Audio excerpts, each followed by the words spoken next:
मैथिली समस्त सिनेही अनुरागी श्रोता का राजीवक नमस्कार। श्रोतागण साहित्यिक यात्रा का नव करी लऽ कऽ आइ पुनः हम अपना यूट्यूब चैनल मैथिली सिनेही के माध्यम से अहाँ सबके समक्ष उपस्थित भेलहुँ हाँ। आजुक जे कथा यात्रा छै, एहि कथा यात्रा के सूत्रधार छथि डॉक्टर शेफालिका वर्मा। हिनकर कए गोट रचना रखलहुँ हाँ। हिनका रचना पर में अहाँ सबके प्रतिक्रिया हमरा भेटैए, नीक लगैए अहाँ सबके ई रचना, हिनकर रचना। मातृभाषा के अनुराग अहिना अहाँ सबके बनल रहे से आकांक्षा। श्रोतागण हिनका कहि सकै छियै जे मैथिली साहित्य में महादेवी वर्मा के जे हिंदी साहित्य में महादेवी वर्मा जेना केलखिन तहिना मैथिली साहित्य में शेफालिका वर्मा केलखिन हँ। तऽ हिनको कलम जे छै से बड़ा सटीक चलै छनि आ बड़ा ढंग से ई रचना के संगे जे छै से निर्णय लै छथिन, बहुत सुंदर ढंग से। तऽ बेस लेल जाओ आजुक जे ई नव रचना हिनकर हम एकटा राखि रहल छी मोहपास में से। एहि रचना के शीर्षक छियै एकटा आर महाभिनिष्क्रमण। एकटा आर महाभिनिष्क्रमण। तऽ ई रचना संपूर्ण सुनब, स्किप कऽ के नहीं सुनब। दोसर बात, रचना से पहले कहऽ चाहै छी जँ केओ नव छै हमरा चैनल पर, पहले बेर देख रहल छी वा सुनि रहल छी तऽ चैनल सब्सक्राइब कऽ ली से आकांक्षा। तऽ बेस लेल जाओ आजुक ई रचना एकटा आर महाभिनिष्क्रमण। साँझुक बेर मंद समीर वातावरण के उन्मादित कऽ रहल छल। पलंग पर बैसल प्रकृति चुपचाप कोनो विस्मृति में डूबल छली। प्रकृति कोनो लड़की के नाम छियै। प्रकृति विस्मृत में डूबल छली। हिनका रचना में जे छै से नेचुरल नाम सब भेटत, इएह विशेषता छै हिनका रचना के। प्रकृति चुपचाप कोनो विस्मृति में डूबल छली। ओकर चेहरा पर अतीत आबि बैस गेल छल। केम्हर दन से ओकर बाल सखी राखी आबि प्राकृतिक सोच के तार तार कऽ देलक। अहाँ की सोचैत छी सखी? जाहि दिन से अहाँ दार्जिलिंग से घुरल छी, लगैत अछि जे अहाँ एखनो वही घाटी सब में भटकि रहल छी। प्रकृति एकटा उसाँस भरि निमिष मात्र ले राखि दी निमिष मात्र ले राखी दिस तकैत बजली, साचे बजै छी राखी, हम एखनो ओहि घाटी सब में भोतिया रहल छी। कतौ कतौ बाटक दुनू दिस कमल कुसुम के देख रविन्द्रनाथ टैगोरक पाँति मोन पड़ि जाइत छल। ए शरद आलोर कमल बने बहिर होई बिहार करे। बंगला का ई पोएम पोएट्री हुनकर रविन्द्रनाथ टैगोर के ई एकटा कोनो कविता के लाइन छियै। ए शरद आलोर कमल बने बाहिर होई बिहार करे, जे छिले मोर मोने मोने। आकाश में जल भरल मेघ खंड देख बुझा पड़ैत छल जेना ओ सागरक लहर हो। राखी एहि मोहक सुषमा के संसार में हम हेरा गेल छलहुँ। प्रकृति के आँखि डबडबा जाइत छै, मूड़ी झुका लैत अछि। राखी बड़ सिनेह से ओकर चेहरा उठबैत अछि। राखी कहै छथिन जे प्रकृति अहाँ बड्ड कोमल छी, बड्ड निश्चल। बीचे में बात कटैत प्रकृति बजैत अछि, हाँ हाँ ओहो इएह कहैत छल राखी, निश्चल कोमल। ओ जखन हँसैत छल तऽ सत जल तरंग जकाँ हमर मोन मानस काँपि जाइत छल। बजैत बजैत प्रकृतिक डबडबायल नोर धार बनि जाइत छै। अधीर भऽ राखी बजैत अछि, प्रकृति हम अहाँके बाल संगिनी छी, तैयो अहाँ हमरासँ कतेक बात नुका लैत छी। अहाँके हृदय पर जे असहज बोझ अछि ओकरा हमरा सामने फेंक दिअ। अहाँके दारुण व्यथाके राज हम जानऽ चाहैत छी प्रकृति। राखी आवेग आ आवेश से भरि जाइत छथि। बाजू प्रकृति बाजू। ताबत केम्हर दन से एकटा छोट नैना दौड़ल अबैत अछि आ धप दऽ प्रकृति के कोरा में बैसि जाइत छै। प्रकृति ओकरा अपना करेज में सटा लैत छै। माँ अहाँ कतऽ छलहुँ? कतेक काल से अहाँके हम ताकि रहल छलहुँ। की बात छै प्रसून? बाजू बेटा। नैना के दुलारैत प्रकृति बजैत अछि, माँ केओ संगी नहीं आयल आइ, अहीं कोनो खिस्सा सुना दिअ न। राखी उत्साहित भऽ कऽ बजैत अछि, हाँ प्रसून, हमहूँ तऽ अहाँके माँके सएह कहैत छलहुँ। आब प्रसूनक ध्यान राखी दिस जाइत अछि। ओ चौंक जाइत अछि, अरे मौसी अहाँ एहिठाम छी, अहूँ खिस्सा सुनब न मौसी? थपड़ी पारैत प्रसून बजैत अछि, माँ आब तऽ अहाँके खिस्सा सुनबे पड़त, आब अहाँके खिस्सा सुनब। माँ मुदा परीवला खिस्सा, राक्षससँ हमरा डर होइत अछि। प्रसूनक माथ पर हाथ फेरैत प्रकृति बजली, बेटा राक्षससँ डर होइत तऽ अहाँ पुरुष कोना कहब? मायके बात सुनि प्रसून बजैत अछि, ठीक छै, तखन एहन खिस्सा कहू जाहिमे परी हो, देवता हो, राक्षस हो, कोनो बात नहि, अहाँ कहि सकैत छियै, कहू। प्रसूनक गप सुनि प्रकृति आ राखी दुनू हँसैत अछि। राखी जिद पकड़ि लैत अछि, आब तऽ अहाँके अपन कथा कहैए पड़त सखी। प्रकृतिके आँखि सुदूर अतीतमे भटकि जाइत छै। आँखिक कोरके ओ दिन, आँखिक कोरमे ओ दिन सब मखमली सपना जकाँ लगैत अछि। हाँ, एकटा परी छल, बड़ सुन्दर, सुन्दर नहि, बड़ सुन्दर, सुन्दर नहि, ओकर अन्तर बड़ निश्चल छल। एतेक सरल छलीह जे संसारक छल कपट आदि नामो नहि जनैत छलीह।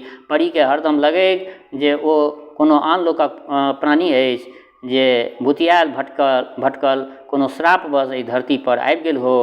प्रसून एकटक मायके तकैत रहैत अछि। ओ परी एकटा राजकुमारके देखलक आ देखते रहि गेल। ओ परी एकटा राजकुमारके देखलक आ देखते रहि गेल। निश्चल शिशु सन रजत हास ओकरा चेहरा पर पसरल छल। परीके अंतरसँ आवाज आयल, एकरे लेल कतेक युगसँ, कतेको कल्पसँ हमर आत्मा भटकि रहल छल। राजकुमारीके हृदय शीशा जकाँ विनम्र छल। ओकर हृदयमे विश्व प्रेमक अपूर्व रागनी बजैत छल। ओ कोनो दिव्य आत्मा छल, महान चरित्र छल, जे भोतियाइत एहिठाम आबि गेल छल। ओ राजकुमार बड़ सुन्दर होयत न? प्रसून मुग्ध भऽ कऽ सुनि रहल छल। प्रकृतिक तंद्रा भंग भऽ जाइत अछि। हाँ बेटा, सुन्दर तऽ अपूर्व छल, मुदा अद्भुत व्यक्तित्व सेहो। ओहि परीक आँखि ओकर सुन्दरता पर नहि, ओकर निर्मल अंतर पर गेल छल। आ प्रकृति पुनः भावाविष्ट भऽ जाइत अछि। बेटा, ओ परी ओहि राजकुमारसँ बड्ड प्रेम करऽ लगली। राजकुमारक स्नेह देख परीके मोनमे होमऽ लागल जे इएह राजकुमार एहि मृत्यु भुवनसँ हमर उद्धार करत। दुनू सदिखन कल्पनामे डूबि आकाशक गप करैत छल। एक दिन ओहि परीके किछु चोट लगलै। ओ पूछि बैसल ओहि राजकुमारसँ जे हम अहाँके आँखिमे उपेक्षाके छाहरि देखलहुँ, किएक? आखिर किएक? राजकुमार बाजल, अहाँ कतेक सरल छी, कतेक अबोध। अहाँ हमर आँखिमे अपन छाहरि नहि देख उपेक्षाके छाहरि देखलहुँ। आँखिमे तऽ सभक परछाई रहैत छै, मुदा अनमोल निधि धरतीमे गाड़िके राखल जाइत छैक। अहाँके हम अपन हृदयके अतलतामे नुकाके रखने छी। आ परी ओकर मोहक गप स्वप्निल सागरमे हेलैत रहल। अहाँ हमरा सब दिन अहिना मानब ने? बताइ छी, अहाँ स्वयं पर आत्मविश्वास करू तऽ करू, मुदा हमरा पर अविश्वास कऽ नरकके भागी नहि बनू। आ परी जेना सब किछु पाबि लेलक। ओ राजकुमार ओस तीतल गुलाब सन कमनीय सुकुमार शब्दक चितेरा बनि कविता करैत रहल। परीके मोन भिजैत रहल। ओह अपन राजकुमारक प्रेरणा छी, ओह अपन राजकुमारक प्रेरणा छी हम। एहि भावमे डूबैत रहली। ओकर निश्चल अंतर आकाशमे खिलल सिंगारहारी तारा जकाँ प्रमुदित होइत रहली। खिस्सा कहैत कहैत प्रकृतिक आँखिसँ दू बूंद आहत भऽ पियासल गाल पर खसि पड़ैत छै। नोर राखी एतेक देरसँ मूक श्रोता बनि चुपचाप ओकर व्यथाके आत्मसात कऽ रहल छलीह। प्रसून ओकर करेजसँ लागल नहि जानि कखन सुति रहल छल। ओहि नेनाके अबोध अंतरमे परी आ राजकुमारक गम्भीर गाथा कोना समात। अरे, ई तऽ सुति गेल, चौकी बजैत अछि। प्रकृति आस्तेसँ ओकरा बिछावन पर सुता दैत अछि। आगू की भेलै प्रकृति? राखीके प्रश्न पर चौंक जाइत अछि। छोड़ू, बाँहि पकड़ि लैत अछि राखी। बाजू सखी, आइ सब किछु बाजऽ पड़त। कतेक देर धरि प्रकृति चुपचाप रहली, जेना वेदना अपन संगीत ओकरा अधर पर राखि देने हो। राखी कतेक काल धरि ओकर ई स्थिति देखैत रहली, फेर बजली, चुप किएक भऽ गेलहुँ? प्रकृति, बाजू ने, आगू बाजू। ओ हाँ, तऽ जेना शब्द गलामे छटपटा रहल हो। एक दिन ओकरा ज्ञात भेलै जे ओहि ओस तीतल गुलाबक खेतीके आत्मा ओ नहि किओ आर अछि, किओ आन अछि। परीके आत्मा कोहरऽ लागल, रोम रोम सिसकी भरऽ लगलै। मुदा ओ राजकुमार निर्विकार रहल। ओ पहिने जकाँ सब दिन एकटा ओस तीतल गुलाब ओकरा सुनबैत छल आ परीके अंतरमे सिसकी उठैत छल। काश एहि गुलाबक खेतीके कारण हम बनि सकितहुँ। मुदा मात्र चाहलासँ की? एक दिन ओ बाजल, हम चाहैत छलहुँ ओकरा क्षितिजक कातमे ठाढ़ कऽ दी आ बाजी, जखन अन्हार सघन भऽ जाय तऽ अहाँ आकाशदीप लऽ कऽ हमर पथ प्रदर्शन करब। मुदा ओ की जनैत छल जे हम पहिने कातमे ठाढ़ भऽ गेल छलहुँ, आकाशदीप सेहो बारि देने छलहुँ। मुदा ओ राजकुमार ओहि बाटे एबे नहि केलक। ओ गुलाबक खेतीसँ भोरक पहिल किरण तोड़ि ओकरा चिर प्रदीप्त करबाक लेल चाहैत छल। परी सोचैत छल जे भोरक नहि, कमसँ कम साँझुक प्रहरक कोनो फटकैत रश्मि देख ओकर जीवनक सौभाग्य बनि जायत। किन्तु ओ परीक लेल नोरक खेती करऽ लागल। परी ओहि नोरके पीबैत जीवैत जाइत छलीह। ओकर आँगुर राजकुमारके आखर शब्द आ पंक्तिमे बान्हि दैत छल आ फेर निर्निमेष ओहिमे राजकुमारक रूपमे तकैत छलीह। उषाक आँचरमे अनुरागिमा झरबाक संभावना ओहि पत्रके खण्ड खण्ड कऽ दैत छल। ओ परी स्वयं अपनाके दू खण्ड कऽ देने छलीह। एकटा खण्ड ओ स्वयं छलीह जे पत्र लिखैत छलीह, दोसर खण्ड ओ स्वयं राजकुमार बनि ओकरा पढ़ैत छलीह। एकटा नमहर साँस लैत प्रकृति कनिकाल मौन भऽ गेलीह। राखी एकटक ओकरा देखैत रहली, उत्सुक आ करुण नयनसँ। कतेक भाग्यवान हेतै ओ जे अहाँके प्रेरणा छथि। ओ की भाग्यवान हेतै? भाग्यवान तऽ अहाँ छी। ओ हमर लिखित काव्यक प्रेरणा थिकी। अहाँ हमर अलिखित काव्यक प्रेरणा छी। बाजू तऽ अहाँ कतेक महान छी। ओ परी चुप रहैत छलीह। शब्दक एहि अभिधा व्यञ्जनाके झाड़ीमे ओझरा स्वयंके नितान्त असहाय बुझैत छलीह। हम किछु नहि जनैत छी, किछु नहि। अहीँ तऽ कहने छलहुँ अहाँके हम हृदयक अतल गहीँरमे नुकाके रखने छी। अहाँ बजने छलहुँ हमरा मानव जातिसँ प्रेम अछि। अहाँ बजने छलहुँ हमरा मानव जातिसँ प्रेम अछि। अहाँ एहिपर अपन सर्वाधिकार सुरक्षित बुझि लेलहुँ। ई तऽ अक्षय कोष थिक, जतेक बाँटू ओतेक बढ़तै। प्रकृतिक आँखिमे नोरक टघार निकलऽ लगलै। फेर राखी फेर की भेल? राखी कहै छै जे फेर की भेल ओहि परीके? ओ राजकुमार एतेक कठोर, एतेक निर्दय कोना छल? प्रकृति नहि सखी, प्रकृति कहलकै नहि सखी, ओकर हृदय नहि कहू। मुदा छोड़ू खिस्सा पिहानी। जखन जीवनक संग घटित होबऽ लगैत अछि तब बड्ड वेदनामय भऽ जाइत छै ई सब स्थिति। राखी कहलखिन जे नहि सखी, आइ हम कहानी अनकहानी सबटा सुनब।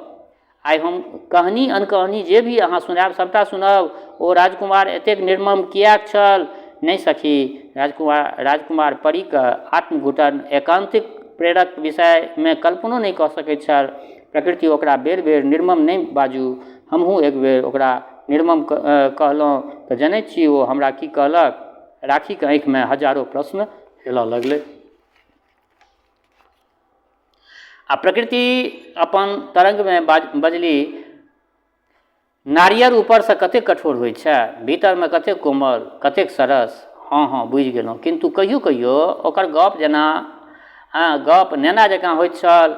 अहाँ एक बेर उन्मुक्त हँसी हँसि दिअ जाहिसँ हजारों सिंगारहार झहरि जाय, आ नहि तऽ एक बेर कानि दिअ। अहाँके रुदनके हम आत्मसात कऽ लेब। ओ परी ओकर बातके, ओकर गपके सुनैत रहैत छलीह, गुनैत रहैत छलीह। ओ अपन वाक्यसँ, अपन शब्दसँ ओहि परीके एतेक दुलराबैत रहैत छलीह। ओ अपन वाक्यसँ, अपना शब्दसँ ओहि परीके एतेक दुलराबैत रहैत छल जे परी निहाल भऽ जाइत छलीह। एक बेर ओ बड्ड निश्चल भावसँ पुछलक, अहाँ हमरासँ एतेक स्नेह किया करैत छी? अहाँ हमरासँ एतेक स्नेह किया करैत छी? उत्तरमे परीके नयन अश्रु प्लावित भऽ उठलै। ओकर वाणी अवरुद्ध भऽ गेल। ओ मूक, निस्पन्द, निर्बाक बैसल रहली। राजकुमार बाजल छल, काश हमरो हृदय अहीँ जकाँ निश्चल रहितै, हमरो आँखिमे अहीँ जकाँ नोर आबि जैतै। जखन ओहि परीसँ एतेक प्रेम करैत छल तऽ ओ परी किया बुझलक जे ओ परीसँ प्रेम नहि करैत छै? बीचेमे राखी बजैत, नहि राखी, ओ परीसँ प्रेम करैत छल, हृदयक सम्पूर्ण गहीरताके संग, भावनाके सम्पूर्ण सत्यताके संग। मुदा ओ बेर बेर ओकरा आहत सेहो करैत छल, बेर बेर क्षत करैत छल। एक दिन ओ परी आकुल व्याकुल सन ओहि राजकुमार लग गेल छलीह तऽ गप्पे गपमे एकटा एहन बात कहि गेल जे अग्निशलाका जकाँ ओहि परीके आत्माके ओ बीन लेलकै। अहाँके हम ओहि रूपमे कहियो नहि देखलहुँ। परी वेदनासँ विकल भऽ उठली, मुदा राजकुमार अपनामे मस्त रहल। एक दृष्टि ई देखबाक प्रयास नहि केलक जे ओकर एहि एकटा बातसँ परीके कतेक मर्मान्तक पीड़ा भेटतैक। जलकनसँ भरल आँखि आ कंपित पैरसँ घुरि आयल। समस्त संसारसँ ओकर आस्था टूटि गेलै। ओकरा भगवानक अस्तित्व फूसि लगलै, समस्त भावना पर अन्हारक साम्राज्य पसरि गेलै। केकरो भावना के स्वीकार करब अपनेनाइ तऽ नहि ठीक, ककरो भावना के स्वीकार करब अपनेनाइ तऽ नहि ठीक। ओ कतेक डरि गेल छलीह आ परीके मोने में एकटा ज्वार उठल आ ओ राजकुमार के एकटा अभिधा दऽ देलक, एकटा संबोधन।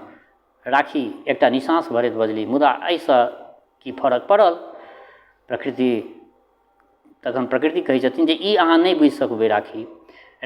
जखन हम ओकरा ओहि संबोधनसँ अभिभूत केलहुँ तऽ ओ एकटा स्वतंत्रताके साँस लेलक, जेना कोनो मृग छौनाके बंधन मुक्त कऽ देलहुँ। ओ परी ओकर खुशी देख खुश भऽ गेल। अहाँ खुश, हमहूँ खुश। एतबे नहि, बादमे ओ बाजऽ लागल, हम तऽ अहाँके बन्हबा लेल नहि कहने छलहुँ, अहाँ स्वयं बान्हि देलहुँ। सखी, ओहि परीके अन्तर छहोछित भऽ गेलै।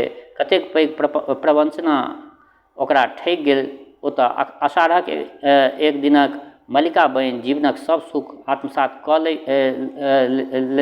लैत, मुदा राजकुमार सबटा ऋतुके उल्टा पुल्टा देलक। कहियो धा बेसी छल तऽ कहियो दबाइ, कहियो दबाइ, किन्तु ओ अपन भाव सुमनसँ परीके एतेक दुलार करैत छल जे ओकर दर्द रहि रहि कऽ कूढ़ऽ लगैत छलै।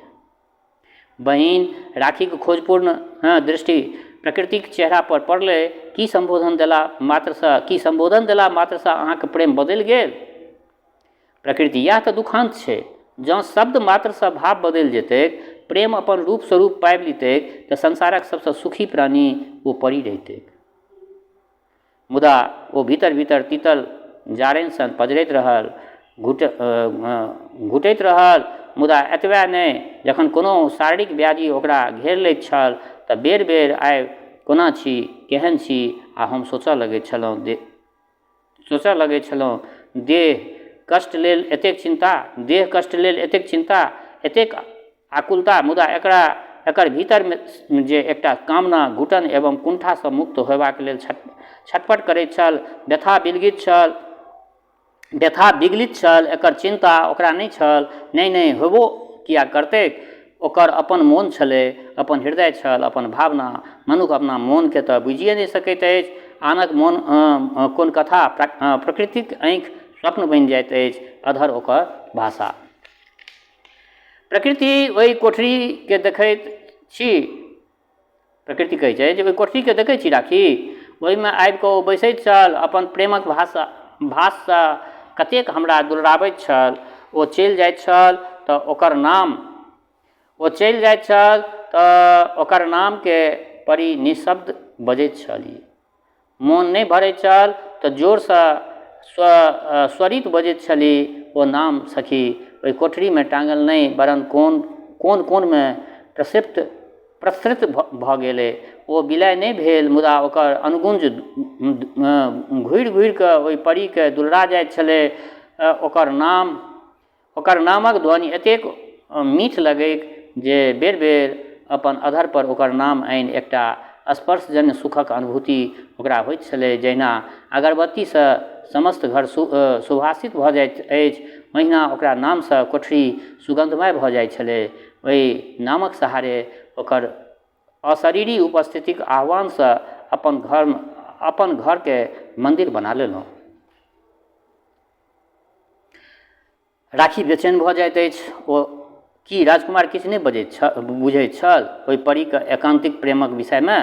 प्रकृति, नहि बहिन नहि। ओ तऽ परीके एहि एकांतिक प्रेमक कल्पनो नहि कऽ सकैत छल।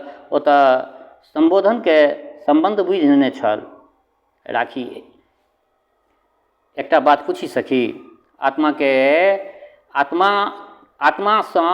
प्रकाश भेटैत छै, फेर ओहि परीके निश्चल प्रेम ओकर हृदयके नहि छुलकै की? ई कोन विडम्बना थिक सखी? प्रकृति, हाँ, विडम्बने तऽ थिक जे ओकरा स्पर्श तक नहि केलक। राजकुमारक कोठरीमे जखन ओ गेल छल तऽ अपन किछु छाप छोड़लक कि नहि, ई तऽ परी नहि बुझलक। मुदा ओकर कोठरीक छाप परीके अंतर पर छपि गेल छलै। अस्तु अपन निजके ओहिठाम छोड़ि नहि, वरन किछु लऽ कऽ ओहिठामसँ चलि आयल छल। सखी अपन सभक चाहना कागजक नाथिक जे यात्री लग नहि इच्छा कामनासँ लदल आन बान लोकक कल्पनासँ स्पर्शानुभूति देवा लेल पहुँच जाइत अछि। बनई ओकर प्रतिदान ओकरा भेटै वा नहि, ओ प्रेम कि ओ प्रतिदान मांगय, ओकर खुशी लेल जीवन भरि कालिदासक मल्लिका बनल व्यथा वेदना भोगैत रहि गेल। राखी अस्फुट स्वरे बाजि उठली, साँचे ओ बड़ निर्मम छल सखी। बेर बेर ओकरा निर्मम कहि ओकर अपमान नहि करू सखी, बेर बेर ओकरा निर्मम कहि ओकर अपमान नहि करू सखी। ओ बड़ महान अछि, ओकर भावना बड़ उदात्त अछि, ओ महान विभूतिक महाप्राणसँ अभिसिंचित छथि। ओ एक दिन विश्वक सर्वश्रेष्ठ प्राण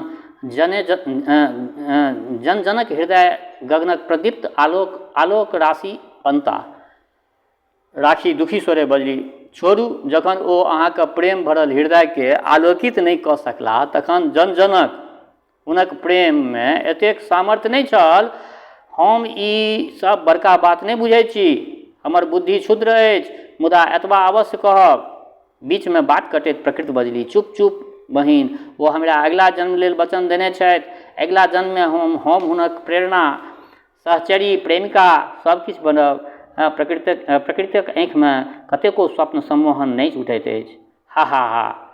राखी सखीके निश्चलता पर जोर जोरसँ हँसैत बजली, बड़ दीप, बड़ बेस, एहि जन्ममे हुनक प्रेमक माला जपू, ओकर नाम संग मरू, जीबू, आ अगिला जन्म अहाँके प्रेमके ओ स्वीकारत। ओह प्रकृति जे अदृश्य अछि, अस्पृश्य अछि, ओहि पर एतेक भरोस, सौंसे जिंदगी अहाँके आगू पड़ल अछि। प्रकृति भावाविष्ट भऽ बजली, अहाँ नहि बुझबै सखी, सिंगारहाराक झरैत सुन्दर मुकुलक कल्पना करू, आस्ते आस्ते लयात्मक गतिसँ झरनाइ,